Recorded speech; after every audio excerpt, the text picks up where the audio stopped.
দেখো বন্ধুরা, আমার আমের আচার রেডি হয়ে গেছে। এই 3 দিন রোদে দিয়েছিলাম, তার মধ্যে আমগুলো কি দারুণভাবে এর মধ্যে শাঁসগুলো গলেছে। আর এত সুন্দর আচারটা সেন্ট হয়েছে, মানে তোমাদের ভিডিওটা করে দেখাচ্ছি, আমার নাকে পুরো আচারের গন্ধ মোমো করছে আর মুখ দিয়ে পুরো আমার লালা বেরিয়ে আসছে। এত লোভনীয় আচারটা হয়েছে।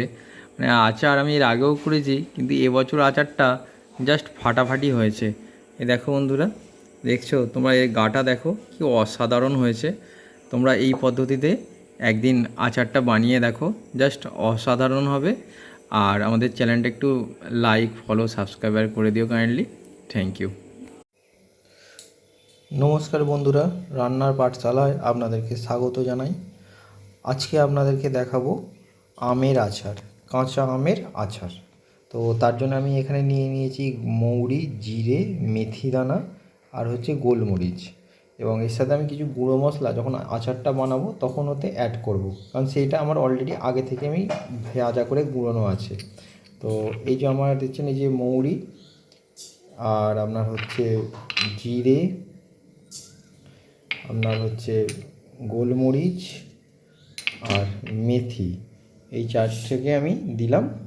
দিয়ে এটাকে এই শুকনো কড়ার মধ্যে জাস্ট একটু ফ্রাই করে নেব। এটা ফ্রাই করে আমি মিক্সির মধ্যে এটাকে গুঁড়ো করে নেব। আর আপনারা যদি চান তো এটা শিল নোড়াতেও গুঁড়িয়ে নিতে পারেন। এই মিক্সির বোলের মধ্যে আমি এগুলোকে ঢেলে নিলাম। এই মশলাটাকে এবার জাস্ট একটু গুঁড়ো করে নেব। আর আমি কাঁচা আম কেটে নুন আর হলুদ মাখিয়ে একদিন রোদ্দুরে শুকনো করে নিয়েছি। আমটা শুকনো করার কারণটা একটাই, এর মধ্যে যদি রসটা থাকে আচার হওয়ার পর আচারটার মধ্যে পচন ধরতে পারে। রোদে শুকনো করে নিলে সেই পচনটা ধরার সম্ভাবনাটা থাকে না। আর আচারটাও হয়ে যাওয়ার পরেও অন্তত 3 দিন আচারটাকে রোদে রাখতে হবে। তো মশলাটা আমি বেটে নিয়ে দেখাচ্ছি কীভাবে আচারটা বানাচ্ছি। তো দেখো বন্ধুরা, আমরা এই মশলাটাকে যে বেটে মিক্সিতে ঘুরিয়ে নিলাম, এটাকে একবারে ফাইন গুঁড়াইনি, একটু গোটা গোটা ভাব রয়েছে। কারণ আচারের মধ্যে যদি একবারে মিহি মশলা মিশে যায় সেক্ষেত্রে আচারটা খেতে ঠিক মানে মনের মতন হয় না, যে একটা খাট্টা মিঠা একটা যে জিভে অনুভূতি আসে। তো যার জন্য একটু হালকা গোটা রেখেছি। এবারে আমি কড়াতে একটা তেল নিয়েছি, তেলটাকে আমি গরম করব। তেলটা যখনই গরম হয়ে যাবে তখন সাথে সাথে আমি গ্যাসটাকে বন্ধ করে দেবো। গ্যাসটা বন্ধ করে দিয়ে সমস্ত উপকরণগুলো মেশাবো, কারণ তখন তেলটা যদি তারপরেও জ্বলতে থাকে, কারণ আমার মশলাগুলো তো অলরেডি ভেজে তারপর গুঁড়ো করেছি, তাহলে মশলাগুলোর মধ্যে একটা তেঁতো ভাব চলে আসবে। যার জন্য এই যে তেলটা গরম হয়ে এসছে, আর একটু গরম হবে, তারপর গ্যাসটাকে বন্ধ করব। তো দেখো বন্ধুরা, আমার তেলটা গরম হয়ে গেছে। এবার এর মধ্যে আমি জাস্ট একটু দিয়ে দেবো 5 ফোড়ন।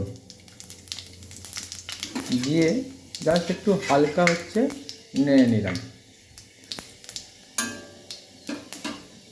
দিয়ে আমি এবার গ্যাসের ফ্লেমটাকে অফ করে দিলাম।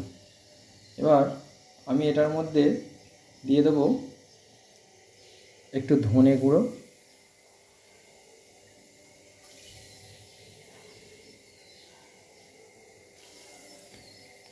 কারণ আমি যখন মশলাটা করেছিলাম তার মধ্যে ধনেটা দিয়েছিলাম না, কারণ আমার অলরেডি ধনেটা আগে থেকে ভেজে করা ছিল।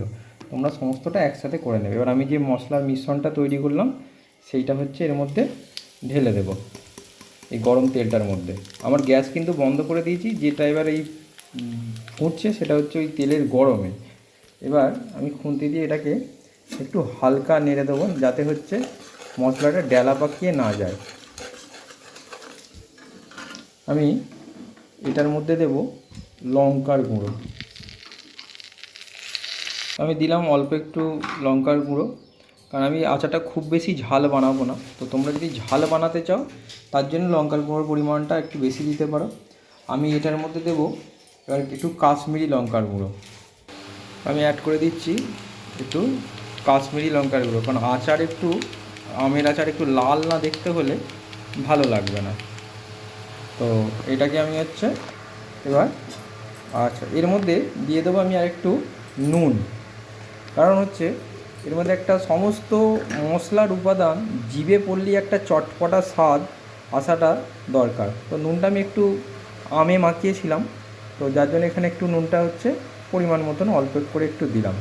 তো এর মধ্যে দিয়ে দেবো, দিয়ে দিচ্ছি অল্প পরিমাণ একটু চিনি, কারণ তাহলে কী হবে সমস্ত একটা টক মিষ্টি ঝাল একটা হচ্ছে ব্যালেন্স টেস্টটা আছে। এইবার সব উপকরণটা হচ্ছে আমি এর মধ্যে মিশিয়ে নিলাম। বন্ধুরা তোমাদেরকে হয়তো ছবিতে দেখাচ্ছি, কিন্তু এর মধ্যে থেকে একটা এত স্ট্রং ফ্লেভার এই সর্ষের তেল আর এই মশলাগুলো থেকে বেরোচ্ছে, তোমাদের সাথে কথা বলছি আমার নাক চোখ পুরো জ্বলছে, এত স্ট্রং একটা ফ্লেভার বেরিয়েছে। আমার গলাও মানে খুসখুস করছে, এত স্ট্রং ফ্লেভারটা আসছে এর মধ্যে থেকে। আমি এটাকে ভালো করে হচ্ছে মিশিয়ে নেব। তো এর মধ্যে দিয়ে দেবো এবার আমগুলো। তবে আমগুলো কিন্তু অবশ্যই নুন হলুদ মাখিয়ে রোদে শুকিয়ে তারপর কিন্তু দিও। তো এই আমগুলো দিচ্ছি।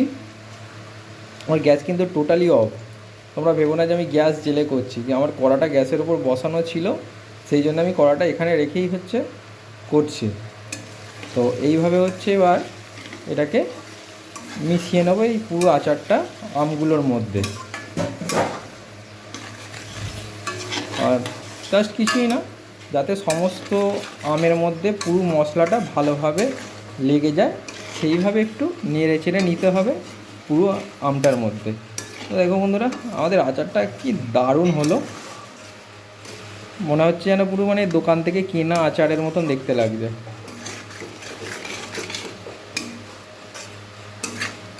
আর কিছুই না, এবার এটাকে একটা হচ্ছে কাঁচের জারের মধ্যে এটাকে ভরে ফেলবো।